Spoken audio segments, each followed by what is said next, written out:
Chers frères et sœurs bien-aimés de Jésus-Christ, nous fêtons qui aujourd'hui? Nous fêtons Sainte Agnès, notre fête aux Agnès, grande figure de sainteté de Rome. Mais savez-vous quel personnage historique célèbre est mort aujourd'hui, le 21 janvier? Ça commence par la lettre L. Et plus précisément, il y a exactement 100 ans aujourd'hui. Et non, c'est pas Louis XVI. Ah non, c'est en 1793. Donc aujourd'hui, jour pour jour, il y a 100 ans, mourait... Voilà. Il y a 100 ans mourait Lénine. Une glorieuse mémoire. Alors ne vous inquiétez pas, je ne le porte pas dans mon cœur, n'est-ce pas? Je suis plutôt un peu intrigué et curieux de connaître un peu ce personnage, le mécanisme politico-psychologique, social qui a permis à cet homme, un homme comme lui, un idéologue, et son idéologie de prendre le pouvoir et de détruire autant de vies humaines, de glorifier le mensonge, et d'être encore regretté par certains aujourd'hui. C'est quand même un exploit. Mystère du mal et du mensonge. Et justement, notre foi chrétienne doit nous aiguiller, nous aider à débusquer les pièges, les illusions, les mensonges, pour demeurer dans la vérité, sous le regard de Dieu, qui nous appelle à la vie, en suivant Jésus qui est le chemin, la vérité et la vie. Alors voyons cela ensemble, chers amis, chers enfants. Parlons de ce qui demeure, de ce qui doit changer, et la vérité de l'amour. Pour ce qui demeure. On peut reconnaître, tous, nous sommes parfois, bien souvent, accablés dans nos vies, ou par télé interposée, à travers les médias, par la puissance de mort, la puissance du mal, du mensonge, de la barbarie jusque dans notre cœur, notre expérience personnelle du péché. Parfois décourageante, voire désespérante. Nous pouvons avoir parfois le sentiment d'être submergés par le mal, par les problèmes, les ennuis, comme un cycle un peu infernal, mortifère, prisonnier comme dans un tunnel sans issue, et on a l'impression que le mal est presque aussi fort, voire plus fort que le bien. Et beaucoup parfois viennent en témoigner dans leur combat spirituel. On pourrait même être tenté par une hérésie qui s'appelle le manichéisme. Alors, que vous connaissez, une hérésie, une erreur de foi, une erreur sur Dieu, la secte des manichéens, quand on croit que les forces du bien et du mal sont égales. Voilà. C'est même passé dans le langage courant. Vous savez, être manichéen, c'est être un peu sans nuance, binaire, tout bien ou tout mal. Mais non, nous sommes chrétiens et non pas manichéens. Saint Augustin, avant d'être chrétien, il a été manichéen. Vous voyez, on n'est pas manichéen, on est chrétien, fidèle de Jésus-Christ. Et nous croyons et nous professons que Dieu est amour, que Dieu est toute bonté, qu'il est tout bien et qu'il est éternel et vainqueur du mal, de tout mal. Nous croyons que Dieu seul est éternel, qu'il est largement supérieur au mal et que ce qui est divin est éternel. L'amour, le vrai, le bien, le beau. Alors que le mal, lui, est passager, temporaire. Et même si on a des difficultés à le voir parfois, il faut le croire, car Jésus et les Écritures nous le disent. Comme dit saint Paul, il passe ce monde tel que nous le voyons. Il passe. Oui, il passe ce monde avec son mal, son péché, sa souffrance, la mort. Oui, tout cela passe. Dieu seul est éternel. Dieu seul demeure. Dieu seul est le roc qui ne passe pas, sur lequel on peut construire notre vie, sur lequel on peut s'appuyer. De Dieu seul vient la force pour lutter vraiment contre le mal. Mais encore faut-il être humble, être petit, pour le voir et le croire. Sa justice dirige les humbles, il enseigne aux humbles son chemin, dit le psaume que nous avons chanté. Et pour être humble, il faut se laisser regarder en vérité par Jésus. Non pas en mettant un masque, ou en jouant un rôle ou un personnage, en se mentant à soi-même, et se laisser regarder en vérité par Jésus, tel qu'on est, avec ses fragilités, ses limites, ses faiblesses.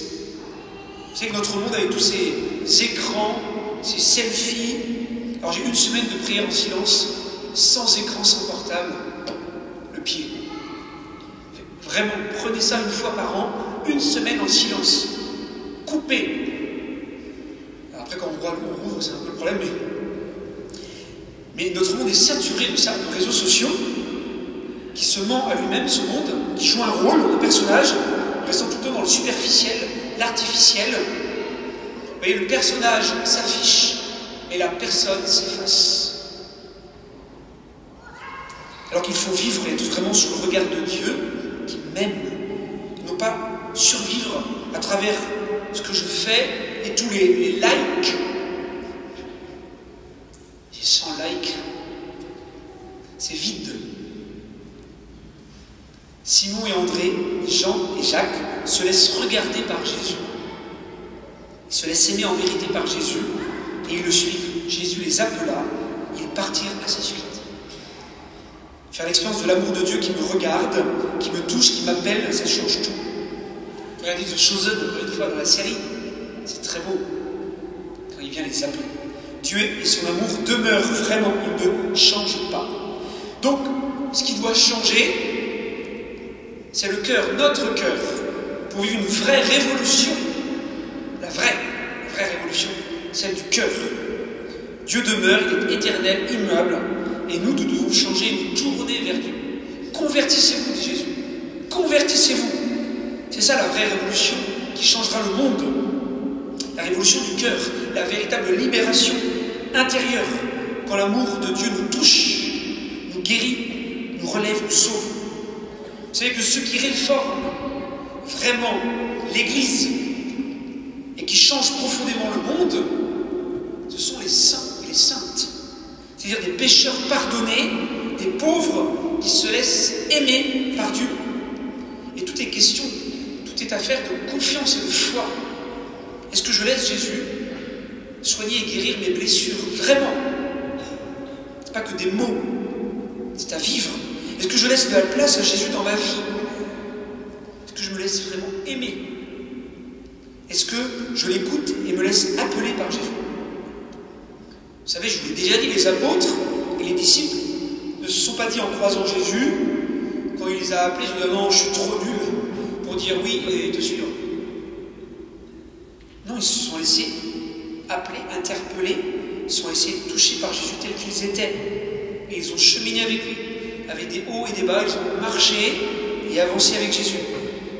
Ils ont fait l'expérience de la miséricorde de Dieu. Vous savez, c'est le même mouvement, la même dynamique, celle de la conversion, et elle est pour tous. Être appelé, être pardonné, être envoyé, ça va ensemble. Être appelé, pardonné, envoyé. Et vraiment, je vous le demande, pas seulement comme votre curé, mais comme père, comme un père, méfiez-vous des imposteurs et des charlatans qui vous mentent, tous ces idéologues comme Lénine et bien d'autres, tous ces magiciens, tous ces vendeurs de rêves qui maintiennent dans l'illusion et le mensonge. Lui, Jésus, il fait ce qu'il dit. Il est réaliste. Il réalise ce qu'il dit. Il donne sa vie par amour. Il n'a pas seulement dit, il l'a fait. Et il le fait encore à chaque messe. Ce n'est pas un idéologue. Il continue de le faire dans les sacrements. C'est vraiment une puissance de vie qu'il nous faut accueillir sans cesse davantage. Il continue de donner son corps et son sang, son amour. C'est ça la vérité de l'amour. Qui se donne et qui pardonne. Et c'est là que nous sommes vraiment sauvés et libérés. Parce que aimer. Comme le disait George Orwell, en ces temps d'imposture universelle, dire la vérité est un acte révolutionnaire. Le seul. Dire la vérité. La vérité, c'est l'amour de Dieu dans le Christ. La seule et vraie vérité, immuable. Parce que la vérité, c'est le Christ. Chers amis, n'ayons pas peur de vivre vraiment cette révolution du cœur, cette révolution de l'amour. Et troisième point, la vérité de l'amour, justement. En vous donnant un exemple. Parce que la vérité de l'amour, ce n'est pas une idée, et elle se vit. Plutôt, elle se reçoit, et elle se donne, elle se partage. Pas besoin de grandes théories, ou de grands concepts, mais aimer, c'est donner et se donner soi-même. s'est donné et aimé comme le Christ sur la croix pour vivre la joie de la résurrection. Et de fait, parfois, dans nos expériences du mal, des ténèbres, dans ce tunnel, on n'arrive plus à voir, à écouter, à croire, à aimer. On n'arrive plus. Alors regardons Jésus. À ce moment-là, regardons Jésus qui s'est donné par amour pour chacun de nous. C'est ça la vraie lumière qui brille et qui nous éclaire. Il faut la chercher, cette lumière. Parfois discrète, cachée, mais elle est bien là. Et la voir avec le cœur. La vraie révolution de l'amour qui éclaire les ténèbres, même les pires, et ça change tout. Et je vous donne un exemple. Il y a 2 semaines, nous étions quelques prêtres en pèlerinage en Pologne. Et nous sommes passés par le camp d'Auschwitz. Lieu de ténèbres et de nuit s'il en est. 1,3 million de morts en moins de 4 ans. Dans des conditions que vous savez. Et bien au cœur de cette barbarie fanatique, de cette cruauté inhumaine, eh bien nous sommes passés voir le cachot de Saint-Maximilien Marie Kolbe. Il y avait un cierge allumé au milieu du cachot, là où il est mort le 14 août 1941.